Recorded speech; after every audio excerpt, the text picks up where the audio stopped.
난 예배는 초대교회 첫 순교자 평신도 순교자였죠.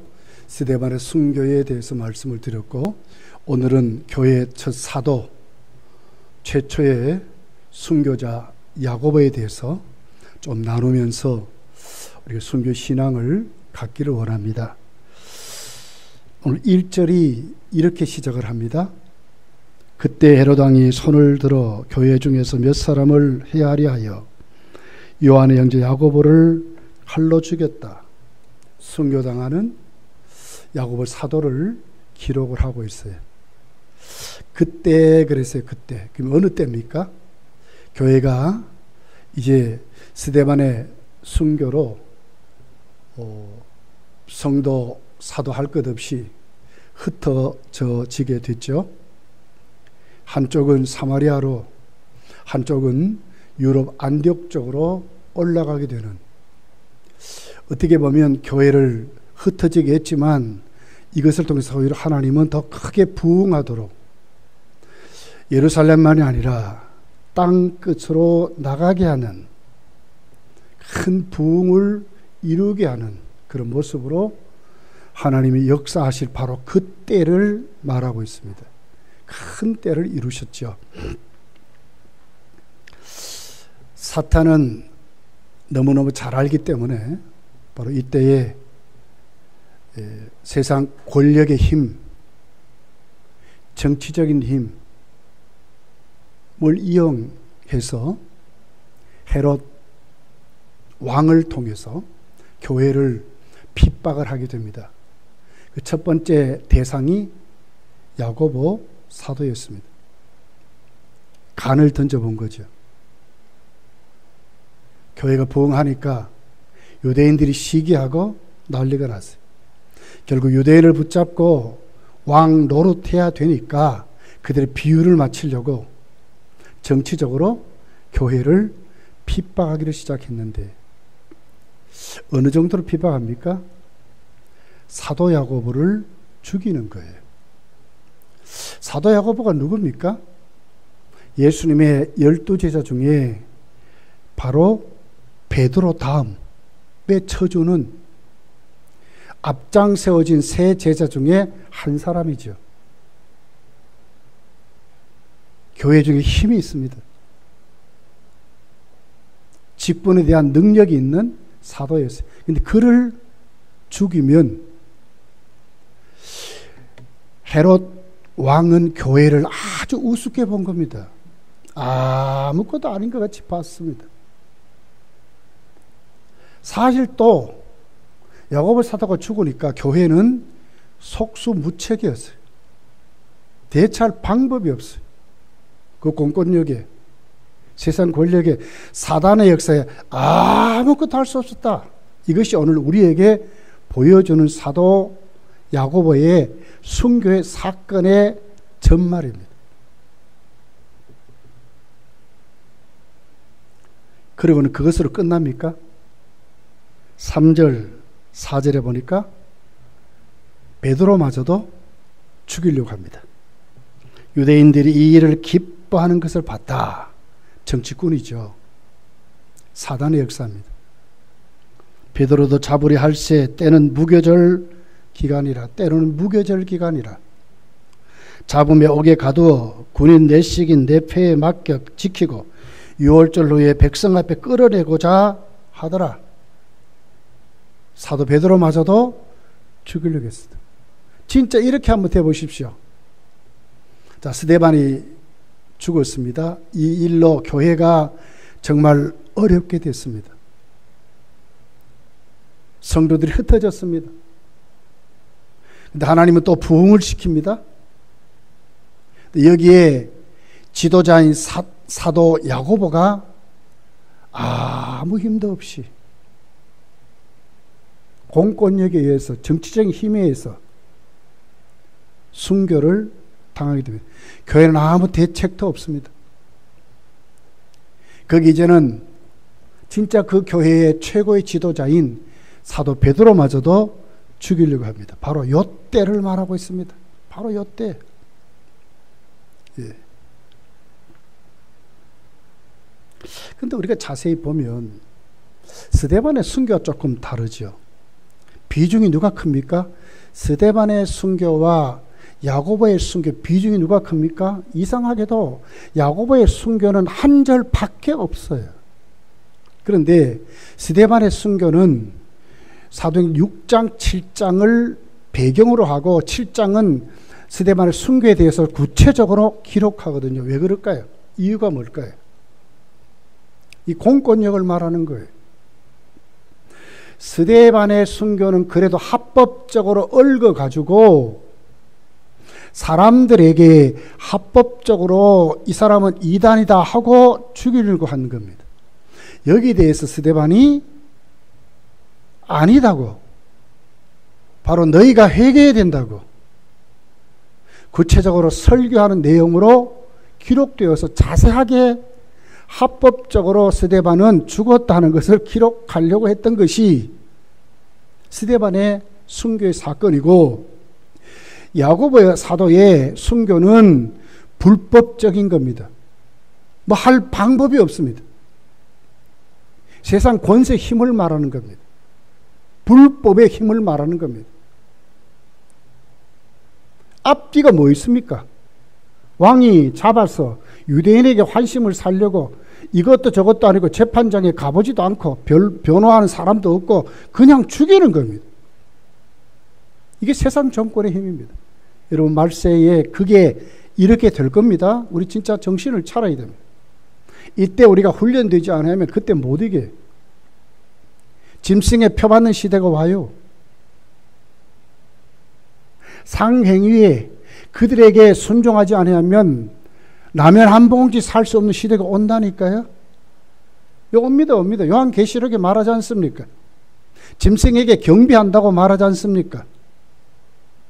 그렇게 해야 먹고 사는 시대가 오니까 그렇게 할 수밖에 없다고 말하지 않습니까? 그런데도 짐승에게 무릎을 꿇지 않고 경배하지 않는 자들이 있습니다. 엘리야 시대도 그랬고, 마지막 우리 주님 오실 때도 진짜는 무릎을 안 꿇습니다. 이게 순교자들의 모습입니다. 요한계시록 2장 3장의 교회가 이기는 자들의 모습입니다. 성령이 말하게 하심에 대한 음성을 듣고 진짜 믿음으로 이긴 자들의 모습을 이렇게 지금 기록하는 것입니다. 힘입니다. 공권력의 힘입니다.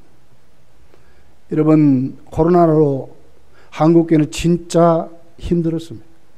공권력의 힘이 왜 이렇게 센지, 그전에는 공권력이 오히려 교회의 눈치를 봤는데 이제는 교회가 어떻게 됐습니까? 제발 좀 풀어달라고 할 정도로 우리가 약해진 것까지 비쳤습니다. 그런데 중요한 게 있습니다. 그게 뭡니까? 진짜 가짜가 확실히 구분된다는 거예요. 이단이 확실히 드러났습니다. 그전에는 신천지가 더 크게 난리를 쳤는데 이제는 옛날같이 못합니다. 신천지가. 물론 아마 교회에 지금도 그렇게 역사하지만 옛날같이 드러내놓고 이제 못해요. 왜? 이단이라고 완전히 알려졌기 때문에 그렇습니다. 하나님 이런 분이 교회는 아무 힘도 없이 그 공권력에 손을 놓고 있는 것 같은 그런 모습으로 오늘 비춰지게 되는 것을 보지만, 그러나 실질적으로 공권력이 사탄의 역사, 사탄의 힘, 이 정치꾼들의 힘이 하나님의 역사의 속수무책이었다는 것을 오늘 이 말씀이 우리에게 보여주는 사건입니다. 자, 보십시오. 5절이죠.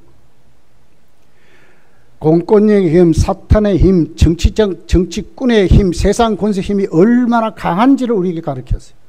5절에 이에 베드로는 옥에 어떻게 해요? 갇혔대. 6절에 보면 헤롯이 잡아내려고 하는 그 전날 밤에 베드로가 두 군인 틈에서 쇠사슬에 매여 누워 자는데 파수꾼들이 문 밖에서 옥을 지켰다 그랬어요. 꼼짝 못하는 거예요. 베드로를 잡았는데 두 간수를 좌 옆에 딱 같이 붙어서 자게 하는 거 하면서 쇠사슬로 같이 묶어버렸습니다. 거기 어떻게 여러분 풀어져서 일어나겠습니까? 감옥에 간수를 양쪽에 붙여서 쇠사슬로 꽁꽁 같이 묶어가지고 그렇게 자게 한다는 게 지금 이 공권력의 힘입니다. 굴복할 수밖에 없잖아요. 다 손 놓고 있을 수밖에 없잖아요. 어떻게 이깁니까? 어떻게 나갑니까? 6절에 그 군인들 틈에서 쇠사슬에 매여 누워 잘 수밖에 없는데 파수꾼들이 문 밖에서 또 지켰대. 문 밖에서. 이 세상 권세 힘입니다. 우리 눈에는 하나님은 아무것도 하지 못하는 무능력자 같아요. 교회는 여기에 손 놓고 기다릴 수밖에 없어요. 아이고 제발 풀어주십시오. 이럴 수밖에 없는 것 같은데 아니라는 거예요. 하나님은 아니라는 거예요. 진짜 힘이 어디 있습니까? 진짜 그들이 속수무책으로 하지 못하도록 하시는 분이 누굽니까? 하나님이라는 거예요. 잘 보십시오. 자, 7절부터죠. 베드로는 어떻게 합니까? 간수 양 옆에 묶여가지고 포기하고만 잡니다. 자. 그런데 하나님 어떻게 해요? 자, 7절에 호련히 주의 사자가 나타나며 옥중에 광채가 빛나며 또 베드로의 옆구리를 쳐 깨워 이르되 급히 일어나라 하니 하나님이 천사를 보냈어요. 그랬더니 일어나라 했더니 쇠사슬이 그 손에서 벗어진지라. 인간의 힘, 정치적인 힘, 공권력의 힘, 사탄의 힘이 꽉꽉 얽어맸지만 하나님은 천사 보내서 깨워 일으키니까 자동적으로 묶어졌던 쇠사슬이 풀어져 버렸다는 거예요. 공권력이 다시 묶을 수 있습니까? 묶을 수 없어요. 다니엘의 세 친구가 불뭇불에 집어 던져지잖아요. 세 사람을 던졌는데 보니까 한 사람이 거기 더 있어요. 머리털 하나도 안 탔어요. 세상의 힘, 권세의 힘, 왕의 힘, 사탄의 역사는 태워서 죽이는 것이지요. 바른 신앙이 아니라고, 세상의 힘이 더 강하다고, 성도가 하나님 앞에 순교할 때에, 성도가 순교의 시장을 가질 때에 세상은 우리에게 그렇게 조롱한다는 거예요. 너희 힘이 어디 있느냐? 너희 하나님이 어디 있느냐? 바벨론 그방갈가에서 이스라엘 백성들에 놀렸던 그 힘이 지금도 우리 주위에 넘친다는 거예요. 사탄은 지금도 어떻게 합니까? 광명한 천사의 모습으로 우는 사자같이 할 수만 있으면 택한 백성들을 넘어뜨리려고 지금도 역사한다는 거예요. 그렇지만 누가 진짜로 속수무책입니까? 베드로는 자신의 힘으로 안 되니까 포기했습니다. 그런데 하나님이 개입하셨어요. 어떻게 개입했습니까? 천사 보내서 꽝깍 얽어 먹었던 쇠사슬을 자동적으로 풀어지게 했다는 거예요. 하나님이 개입하시니까. 여러분 이사야 58장을 읽어보십시오. 거기 뭐라 그럽니까? 하나님께 우리가 하는 기도, 생활 중에 특별히 금식 기도는 흉악의 결박을 풀어주며 그랬거든요. 우리 얽고 있던 것을 풀어준대요. 자, 사람들 누구에는 도저히 안 될 것 같은데 하나님은 풀어준대요. 하나님의 힘이 강하다, 더 큰다는 거예요. 나는 포기하지만 하나님은 포기하지 않는다고 말씀하는 거예요. 믿으시기를 열심히 축복합니다. 믿으시다. 하나님이 하신다니까. 8절을 보세요. 천사가 이르되 띠를 띠고 신을 신으라 하거늘 베드로가 그대로 하니 천사가 또 겉옷을 입고 따라오라 한데 베드로가 나와서 따라갈새 천사가 하는 것이 생시인 줄 알지 못하고 환상을 보는가 하니라. 이에 첫째와 둘째 파수를 지나 시내로 통한 쇠문을 문에 이르니 문이 저절로 열렸대. 자동문이 되어버린 거예요. 누가 하셨습니까? 하나님이 하셨지 않습니까? 사탄은 우리를 두렵게 하고 우리를 꼼짝달싹 못하도록 얽어 있지만 살아계신 하나님이 지금도 우리 인생을 개입하셨기 때문에 우리 인생을 책임진다는 거예요. 믿음이 없어 문제지. 우리의 삶이 하나님께 오늘도 하나님께 세워지면 하나님 반드시 책임진다는 거예요. 구속하셨잖아요. 구속하셨잖아요. 모든 것을 협력해서 선을 이룬다고 하나님 말씀하시잖아요. 거짓말입니까? 진리거든요. 진리거든요. 자, 18절, 19절, 23절 우리 자막에 있습니다. 한번 읽어봅시다. 시작. 날이 새매 군인들이 베드로가 어떻게 되었는지 알지 못하여 적지 않게 쏟아나니 헤롯이 그를 찾아도 보지 못하며 파수꾼들을 신문하고 죽이라 명하니라. 헤롯이 유대를 떠나 가이사르로 내려가서 머무니라. 헤롯이 영광을 하나님께 돌리지 아니하므로 주의 사자가 곧 친히 벌레에게 먹혀 죽으리라. 누가 얘기했습니까, 여러분? 헤롯이 가전수단을 다 동원하고 이 사탄의 괴기가 얼마나 강한지 베드로가 풀어져 나오니까 어떻게 합니까? 베드로를 지키는 군사들마저 다 죽입니다. 그런데 결국 누가 이깁니까? 헤롯은 충이 먹어 죽었대요. 누가 이겼습니까? 자, 11절 보십시오. 이에 베드로가 정신이 들어 이르되 내가 이제야 참으로 주께서 그의 천사를 보내어 나를 헤롯의 손과 유대 백성의 모든 것에 벗어나게 하신 줄 깨달았노라. 자포자기했던 베드로가 이겼지 않습니까? 누가? 하나님이 개입하니까. 아, 하나님이 날 풀어주시는구나. 하나님 살아 계시는구나. 알았다는 거예요. 누가 이겼습니까? 베드로가 이겼잖아요. 하나님이 이겼잖아요. 17절에 베드로가 그들에게 손짓하여 조용하게 하고 주께서 자기를 이끌어 옥에서 나오게 하던 일을 말하고 또 야고보와 형제들에게 이 말을 전하라 하고 떠나 다른 곳으로 가니라. 하나님의 말씀은 흥하여 더 하더라. 사단은 헤롯은 충이 먹어 죽었는데 하나님 말씀은 흥왕했대요. 믿지 못하던 교회에 사도 베드로가 풀어남을 보여줌으로 뭡니까? 내가 진짜 살아났다 하는 것을 그들에게 보여주는. 누가 이겼습니까? 교회가 이겼잖아요. 베드로가 이겼잖아요. 교회가 이깁니다. 세상 나라 멸망하지만 하나님의 교회는 왕성하게 일어날 줄 믿습니다. 하나님이 이기시는 거예요. 문제는 우리가 아직도 신앙이 성장하지 못하는 데 있어요. 변화되지 못하는 데 있어요. 머물러 있는 것이 문제라. 인간 역사 모든 종착역에 누가 이깁니까? 요한계시록 20장부터 읽어보십시오. 사단은 무적에게 던져지는 거예요. 누가 이깁니까? 거짓말하고 사람들 죽이고 우상 숭배하고 이런 사람 어떻게 해요? 지옥불에 던져진다고 말하잖아요. 누가 이깁니까? 누가 이깁니까? 요한계시록 20장 4절에 이렇게 기록합니다.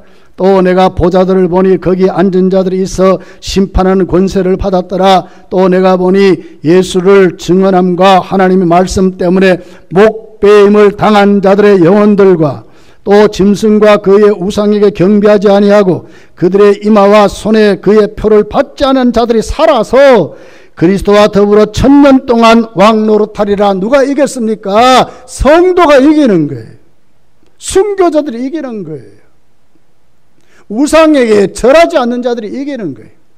그때는 힘들고 어렵지요. 그러나 궁극적으로 누가 이긴다고요? 하나님의 성도가 이긴다니까요. 교회가 손 놓고 있는 게 아닙니다. 속수무책이 아닙니다. 그들의 눈으로는 보기에는 아무것도 아닌 것 같죠.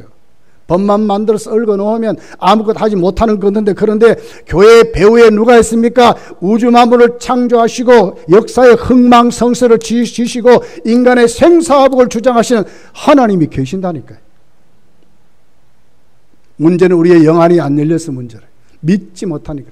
세계는 뚜렷하게 세계 역사는 지금 요한계시록대로 흘러가고 있는데도 하나님 말씀을 모르니까 성도의 삶을 안 사는 데 문제가 있는 거예요. 우리가 거기에 힘이 없어요. 영적인 힘이 없었는데 이것이 문제라요.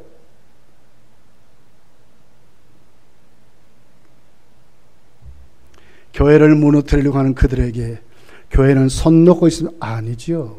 하나님께 기도했다고 기록해요. 자, 그리고는 그들의 믿음이 성숙하게 되고 회복되게 됩니다. 하나님이 살아계신 그들에게 체험시켜 주어서 진짜 예수 그리스도의 증인으로 그들이 세워지게 돼요. 5절이죠. 이에 베드로가 옥에 갇혔고 교회는 그를 위하여 간절히 하나님께 기도하더라. 베드로 옥에 갇혔습니다. 언제부터 기도했을까요? 사도 야고보가 그 목이 잘려서 죽는 그때부터 지금 기도하는 겁니다. 앞으로 이제 무교절이 끝나면 사도 베드로까지 죽일 거예요. 그런데 그거 개의치 않고 교회는 기도하는 거예요. 12절을 보세요. 깨닫고 마가라는 요한의 어머니 마리아의 집에 가니 여러 사람이 거기에 모여 기도하고 있더라. 이게 뭐예요? 베드로가 풀어날 때까지 계속 그들이 하는 것은 하나님께 기도했다는 거예요. 이것이 교회의 역사입니다. 예수님 부활 승천하시면서 교회에 얘기하죠. 예루살렘 떠나지 마라. 아버지가 약속하신 걸 기다려라. 그러면 너희가 몇 날이 못되어 성령의 세례를 받으려는 그 약속 붙잡고 그들은 뭐 했습니까? 기도했지 않습니까? 교회가 아무것도 하는 것이 아니라, 못하는 것이 아니라 교회는 기도한다고 하는 거예요. 성도는 기도한다고 하는 거예요. 이것이 뭐예요? 살아있는 성도의 모습들입니다. 기도한다고 하는 거예요. 기도한다. 왜? 하나님 살아계신 믿기 때문에.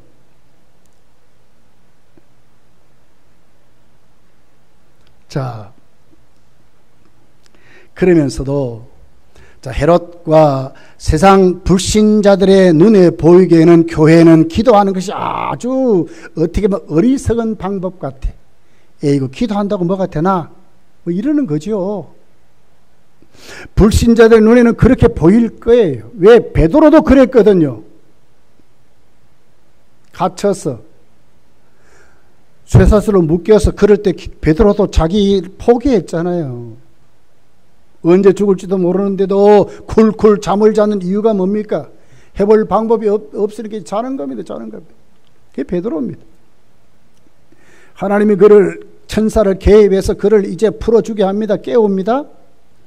그러니까 어떻게 합니까? 묶었던 쇠사슬이 풀어집니다. 그리고 이제 신발 신기고 옷 입혀서 문을 지나가는데 문이 자동적으로 착착착 열립니다. 그럼에도 불구하고 꿈인지 생신인지 몰랐다는 거예요. 이게 베드로의 모습이에요. 나중에 이제 나와서 정신을 차려보니까 알게 됐거든요. 베드로의 모습. 교회는 하나님께 기도했죠. 베드로가 풀려서 나올 때 그 앞에 문 서서 베드로를 만나기 전까지도 기도했지만 진짜 오니까 뭐라 그럽니까? 로데라는 여자아이가 아이고 사도가 지금 문을 두드리고 저 앞에 있습니다. 그랬더니 너 미쳤다 그랬잖아요. 정신 나갔다 그 말 아닙니까? 아닙니다. 내가 진짜 봤습니다. 진짜 저기 있습니다. 그랬더니 그의 천사라 그랬죠. 그러니까 베드로가 자꾸 문을 두드립니다. 그랬더니 뭐라 그럽니까? 나중에 문을 열고 베드로를 만났는데 어떻게 해요? 기쁨으로 만난 것이 아니라 깜짝 놀랐다는 거예요. 이것이 교회의 모습이었어요. 자, 보십시오.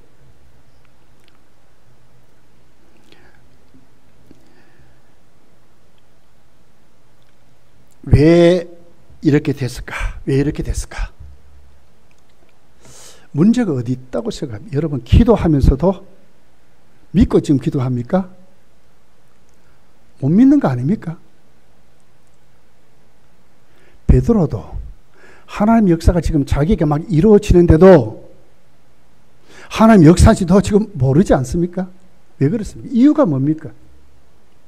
두 가지 이유 때문에 그래요. 우리가 믿음 생활하면서도 이 두 가지 이유 때문에 우리도 이루고 있는 거예요, 지금. 첫째가 뭡니까? 세상 권세가 너무 강한 것 때문에 그렇습니다. 우리 힘을 보니까 우리 너무 약합니다. 못 이길 것 같거든요.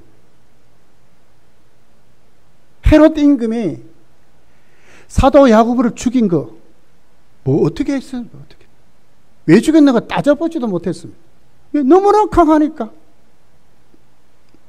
세상 전체가 사탄의 편인 것 같습니다. 이것 때문에 그러는 거예요. 내가 기도하지만 진짜 될까? 이러는 거예요. 의심이 생긴 이유가 그것 때문에 그래요. 두 번째는 체험하지 못해서 그렇습니다. 응답 받아보지 못해서 그렇습니다. 하나님의 역사를 만나보지 못해서 그렇습니다. 이것이 문제입니다. 이것입니다. 기도하지만 실제적으로 나에게 이루어진 것이 체험되지 못하면 그 기도가 잘못하면 형식적인 기도일 수 있어요. 목사니까 기도해야 되고 뭐 이러지요. 중직자니까 기도해야 하는 것이죠. 이런 거예요. 실질적으로 이 기도가 믿어져서 하나님의 살아계심에 오늘 또 나에게 하나님이 기도하면 응답하신다는 이게 아니라니까요. 체험하지 못하면, 진짜 예수님을 똑바로 깨닫지 못하면 우리의 신앙생활이 이래요. 아무 의미 없습니다. 아무 의미 없습니다. 해보는 거예요. 체면치레예요. 형식적이 되어버리는 거예요.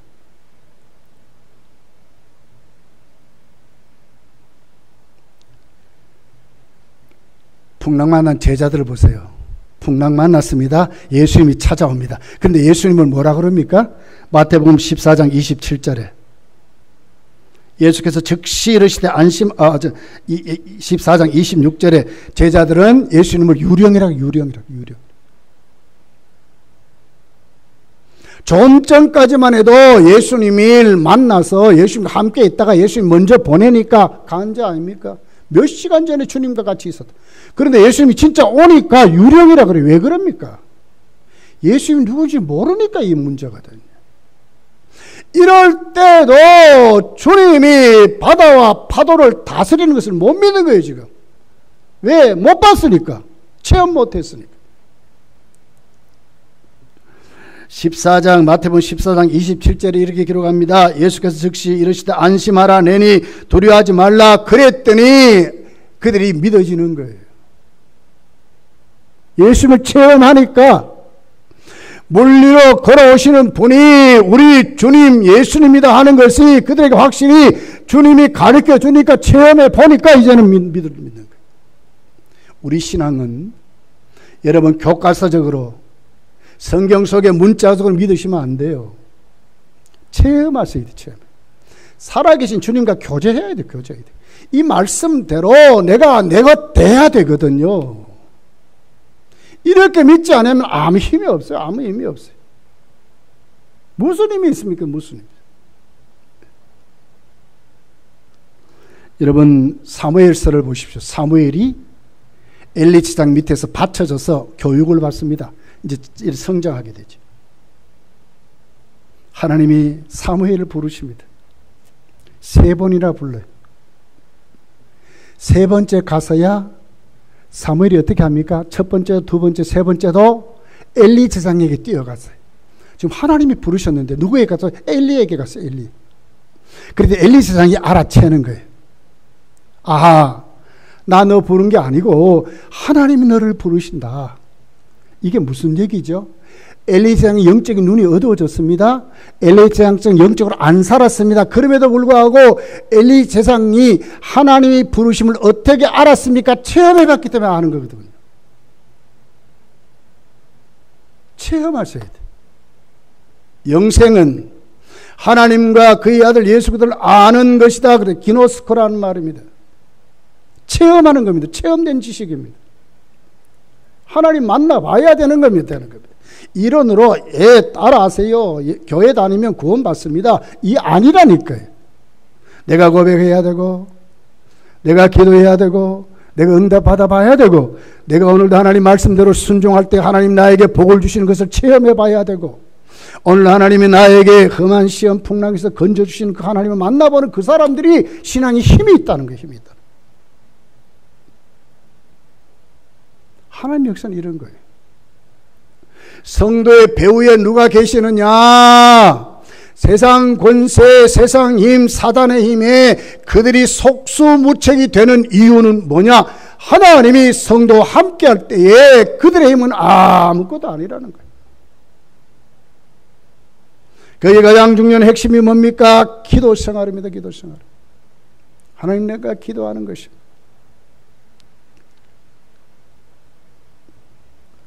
자, 사무엘상 3장 7절에 이렇게 기록해요. 사무엘이 아직 여호와를 알지 못하고 여호와의 말씀도 아직 그에게 나타나지 아니한 때라 그랬어요. 알지 못할 때의 그 말이. 그런데 하나님이 그를 불러요.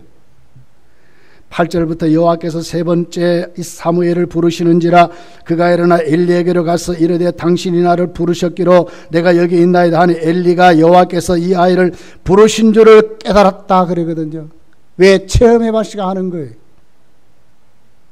엘리가 사무엘에게 이르되 누가 가서 누웠다가 그가 너를 부르시거든 네가 말하기를 여호와여 말씀하옵소서 주의 종이 듣겠나이다 하라 하니 이에 사무엘이 가서 자기 처소에 누우니라. 여호와께서 임하여 서서 전과 같이 사무엘아 사무엘아 부르시는지라. 사무엘이 이르되 말씀하옵소서 주의 종이 듣겠나이다 하니 여호와께서 사무엘에게 이르시되 보라 내가 이스라엘 중에 한 일을 행하리니 그것을 듣자마자 네 귀가 울리리라 그랬어요. 하나님을 체험하니까 사무엘의 귀가 이제는 열리는 거예요. 진짜 이스라엘 사사가 되는 거예요. 이 체험하는 겁니다. 하나님 부르심을 만나는 겁니다. 제가 총신에 대학원에 시험 칠 때에 면접관이 그래요. 전사님, 하나님 부르심을 어떻게 알았습니까? 그래요. 이것저것 하다가 하나님이 두드러 패가지고 할 수 없어 왔습니다. 이런 사람 다 떨어졌어요. 다 떨어졌어요.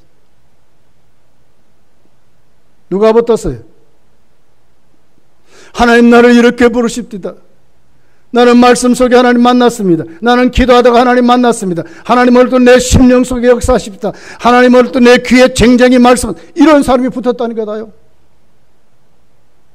이것이 성도의 삶이 되어야 되는 거예요. 하나님은 지금 사도 베드로를 이렇게 만드시고 하나님은 교회를 지금 이렇게 만드시는 거예요. 아무것도 하지 못하는 교회가 아니라 기도할 때 하나님은 그들의 귀를 열으시고 체험을 주시고 그들의 믿음이 회복되고 교회를 온전케 하나님이 지키셨다고 말씀하는 거예요. 이것이 성도의 삶인 거예요, 여러분.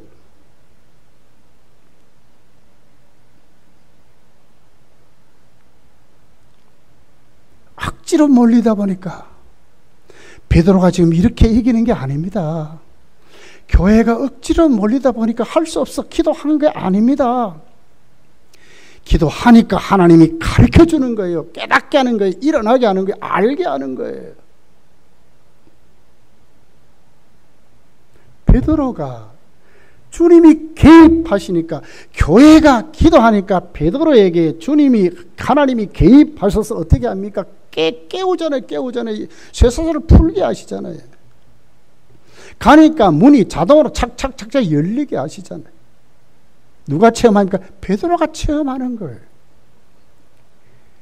하나님이 확실히 오늘 나에게 역사하시는구나. 하나님이 교회를 사랑하시는구나. 저 사탄의 힘이 아무리 강해도 하나님이 허락하지 않으면 안 되는 건 아는 거예요. 교회가 기도합니다. 어떻게 보면 믿지 못하고 기도하는 것이죠. 그러나 사도 베드로가 살아와서 그들을 만날 때에 그들이 뭘 느낍니까? 아하, 하나님이 우리의 기도에 응답하시는 것을 알잖아요. 그러니까 그 기도가 이제 앞으로 힘있게 되는 겁니다. 이것이 신앙입니다. 이것이 신앙입니다. 여러분 예레미야서 32장 27절에 이렇게 기록합니다. 나는 여호와여 모든 육체의 하나님이라 내게 할 수 없는 일이 있겠느냐. 예레미야에게 말하는 겁니다. 하나님이 할 수 없는 게 없다는 거예요. 마리아에게 천사가 찾아와서 가브리엘 천사가 말합니다. 이렇게 말씀합니다. 누가복음 1장 37절 38절에 보니까 대저 여호와의 모든 말씀은 능하지 못하심이 없느니라. 마리아가 대답합니다. 마리아가 이르되 주의 여종이오니 말씀대로 내게 이루어지이다 하며 천사가 떠나리라 그랬습니다. 누가요? 가브리엘 천사가 와서 하나님의 말씀은 못할 것이 없다 그러니까 그 말씀을 체험한 그 마리아가 대답하잖아요. 계집종에게 말씀대로 이루어진 줄 믿습니다. 그리고 성령으로 잉태해서 예수님을 탄생케 하잖아요. 이것이 신앙인 겁니다.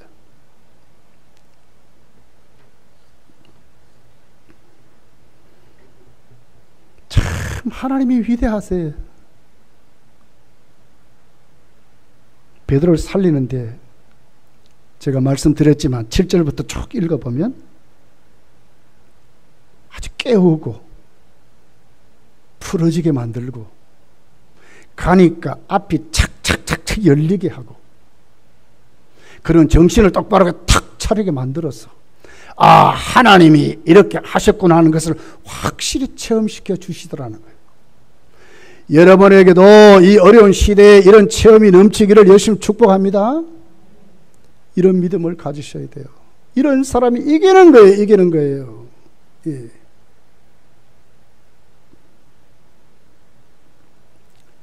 그 로데란 계집아이에게 그 성도들이 너 미쳤다 그랬잖아요. 그런 그들에게 사도 베드로를 딱 풀어서 하나님은 그 눈에 딱 세우는 거예요. 이것이 하나님의 역사. 뭐 막히는 게 있습니까? 아, 이제는 내 힘으로 안 된다. 아이고, 이제는 포기해야 된다. 아이고, 이제는 다 무너졌다. 그런 절망이나 좌절이 있는 분들이 있습니까? 무엇이 우리를 그렇게 합니까? 무엇에 사탄의 권세가 오늘 우리를 누르고 있습니까? 무슨 힘이 우리를 누르고 있습니까? 예, 좋습니다. 하나님 오늘 또 살아계시를 믿으시기를 바랍니다. 하나님이 살아계세요. 내가 하나님께 기도하면, 우리가 일하면 우리가 그대로 일할 수밖에 없지만 우리가 기도하면 하나님이 우리를 위해서 일하신대요. 이것이 성경이에요. 성경이요.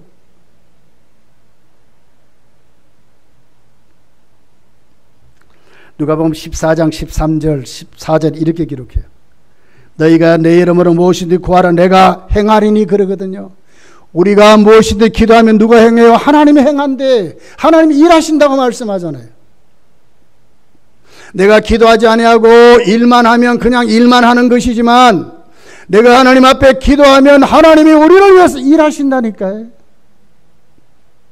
교회가 기도하니 하나님이 어떻게 베드로를 풀잖아요. 풀죠. 하나님이 일하시잖아요.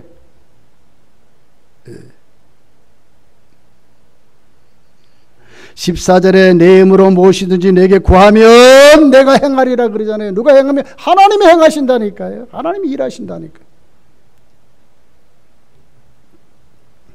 종교개혁 시대에 여러분 수도 없이 간증했을 거예요. 존 낙스,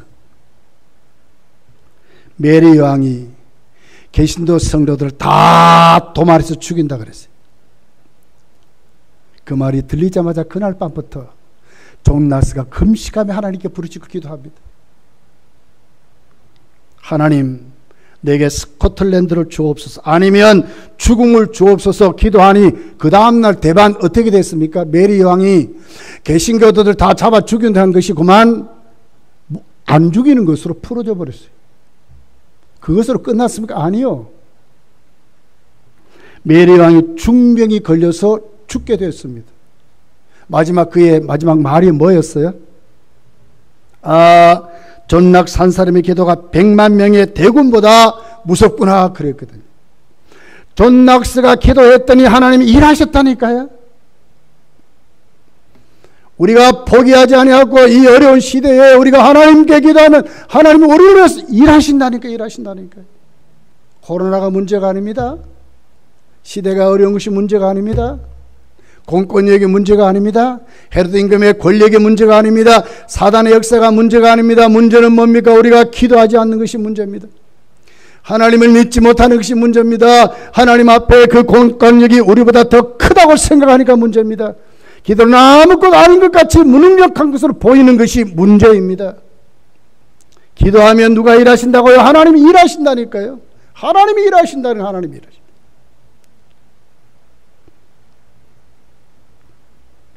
자, 결론을 보세요.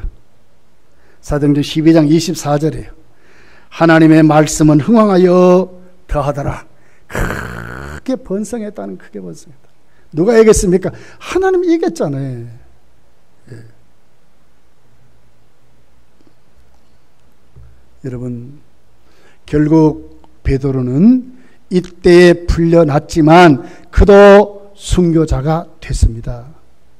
요한복음 21장 18절에 이렇게 기록합니다. 내가 진실로 진실로 네게 이르노니 네가 젊어서는 스스로 띠띠고 원하는 것으로 다녔거니와 늙어서는 네 팔을 벌리리니 남이 네게 띠띠우고 원하지 않는 곳으로 데려가리라. 이 순교를 말하거든요.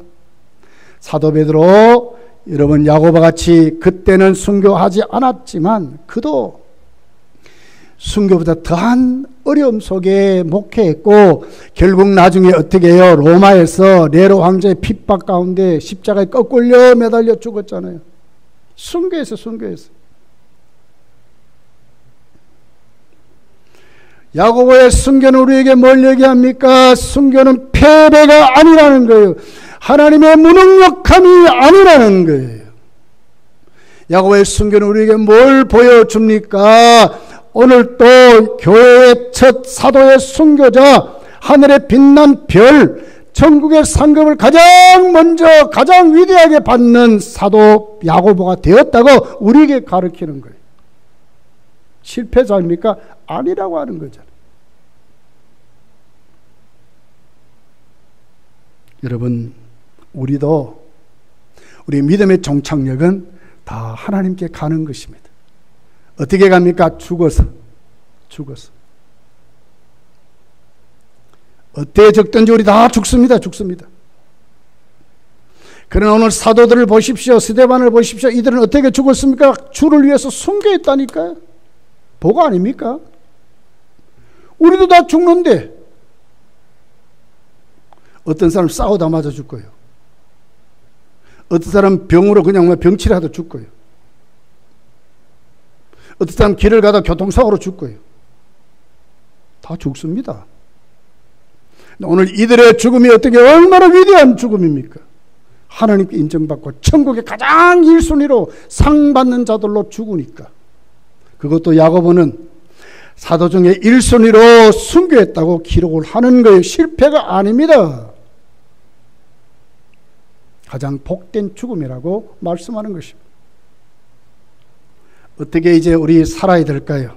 이 순교자들 보면서 어떻게 살아야 될까요? 우리도 이제는 믿음이 확실히 세워져서 반신반의하는 믿음이 아니라 확실히 체험하는 신앙으로, 믿음으로 승리하는 믿음으로 살아야 된다고 말하는 거예요. 체험적인 신앙이 되기를 예수님이 축복합니다.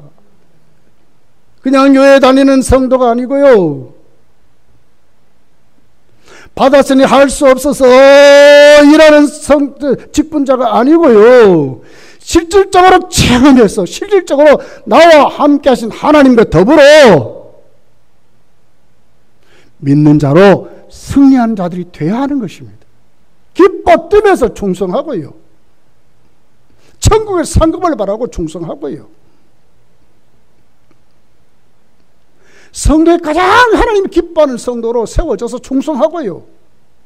주를 위해서 순교 정신 가지고 믿음을 가지고 세상과 타협하지 말고 세상 권력에 아부하지 말고 믿음의 권력을 가지고 하나님의 힘을 가지고 살아가는 승리자가 되어야 된다는 거예요. 그렇게 되시기를 예수님 축복합니다. 두 번째는 어떻게 살아야 될까요? 자, 로마서 14장 8절입니다. 자막이 있으니까 한번 읽어볼게요. 시작. 우리가 살아도 주를 위하여 살고 죽어도 주를 위하여 죽나니 그러므로 사나 죽으나 우리가 주의 것이로다. 순교 신앙을 말하는 거예요. 순교 정신을 말하는 거예요. 주를 위해서 살고 죽는다는 거예요. 얼마나 여러분 골동품 같은 성도입니까? 요즘 이런 사람 찾아보겠습니까? 주기철 목사님 같은 분들, 손양원 목사님 같은 분들 찾아볼 수 있습니까? 지금 목사들 중에 있습니까? 저도 사실 그렇게 못해요. 주를 위해서 살고. 그러나 그 똑바른 그 길을 보면서 우리가 이렇게 살아야 된다는 거예요. 이것이 믿음의 사람이라고 말하는 거예요. 세 번째 어떻게 살아야 됩니까? 이제는 십자가를 똑바로 지고 가라고 하는 거지. 마가복음 8장 34절에 보니까 나를 따라오려거든 자기를 부인하고 자기 십자가를 지고 나를 쫓을 것이라 그랬거든요. 내 십자가 이젠 질 줄 아셔야 돼요. 사명 감당할 줄 알아야 돼요. 하나님 앞에 충성할 줄 알아야 돼요. 헌신할 줄 알아야 돼요. 주의 1순위가 되어야 돼요. 이것이 뭡니까? 천국과 상급 받는 자들의 모습입니다. 여러분, 순교자 기념주일에 한 주간 기념주간입니다. 그냥 살지 말고 우리 순교자들을 잘 생각하면서 이런 믿음으로 승리하며 살아가시기를, 사나 죽으나 주를 위해서 살아가시기를, 여러분에게 주어진 십자가 똑바로 지고 살아가시기를 예수님 축복합니다. 기도하겠습니다. 말씀